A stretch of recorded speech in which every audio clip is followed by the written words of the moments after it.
மாவீரர் தினங்களில் அரசியலுக்கு இடமில்லை, ஸ்ரீதரனும் கட்டப்பட வேண்டும். மாவீரர் போராளி குடும்ப நலன் காப்பகம். அரசியல்வாதிகளின் ஆதிக்கம் இல்லாமல் பொது கட்டமைப்பின் கீழ் மாவீரர் தினங்கள் அனுஷ்டிக்கப்படும் என மாவீரர் போராளி குடும்ப நலன் காப்பக குழு திட்டவட்டமாக தெரிவித்துள்ளது. அதன்படி மாவீரர் குடும்ப நல காப்பகத்தின் மேற்பார்வையின் கீழ் வடக்கு கிழக்கில் உள்ள 27 மாவீரர் துயிலும் இல்லங்களிலும் நிர்வாகங்கள் தேர்வு செய்யப்படும். பின்னர் பொது கட்டமைப்பு உருவாக்கப்பட்டு அது பொது கட்டமைப்பின் கீழ் அனைத்து துயிலும் இல்லங்களிலும் மிகச் சிறப்பாக போராட்ட காலத்தன்மை மாறாமல் மாவீரர்களுக்கு மதிப்பளிக்கப்படும். இதற்கு ஸ்ரீதரன் ஏதாவது எதிர்ப்பு தெரிவித்தாலும் நாங்கள் அதை மீறி செய்வோம் என தெரிவித்துள்ளனர்.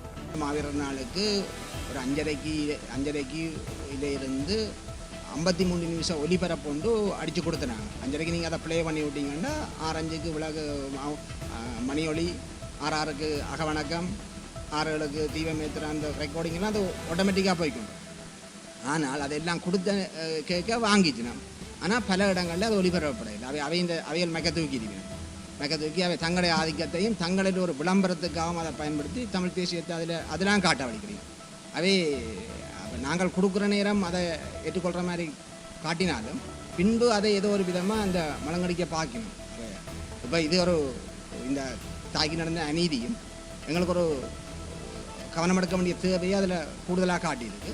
அவை நாங்கள் உடனடியாக இந்த கனகபுரம் நிர்வாகத்தின் ஒரு பிரச்சனைக்கு நாங்கள் முடிவு காணணும். சும்மா இதில் கூட்டத்தை போட்டு போய் எல்லாரும் சுருண்டு படுக்கிறது இல்லை வேலை. அப்போ அதுக்கு அடுத்த கட்ட தீர்வு, அந்த ஒரு நிரந்தரமான தீர்வு. இனிமேல் இப்படி ஒரு தாய்க்கு நடந்துடக்கூடாது, தாயோ தேப்பருக்கும் நடந்துடக்கூடாது. அப்போ அதுக்காக நாங்கள் அந்த செயல்பாடுகளை முன்னெடுக்கிறோம். நாங்கள் அது கடினமான பாதை என்றாலும் நாங்கள் அதை கடந்த காலங்களில் நாங்கள் போராளிகள் சாக கடந்து போனாங்கல்ல.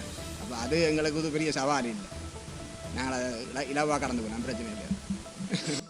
3 மாவீரர்களின் தாயை மாவீரர் நாளன்று பொதுச்சொடர் ஏற்றுவதற்கு அழைத்து வந்து பின்னர் ஸ்ரீதரன் அவமதித்து வெளியே அனுப்பிய சம்பவம் தொடர்பிலும் அவர்கள் எதிர்ப்பு வெளியிட்டுள்ளனர். அரசியல் கட்சிகளின் தேவைகளுக்காக இல்லாமல் வரலாற்றை சரியான முறையில் எதிர்கால சந்ததியினருக்கு ஒப்படைக்க வேண்டிய பொறுப்பு போராளிகளாக எங்களுக்கு உள்ளது எனவும் அவர்கள் சுட்டிக்காட்டியுள்ளனர்.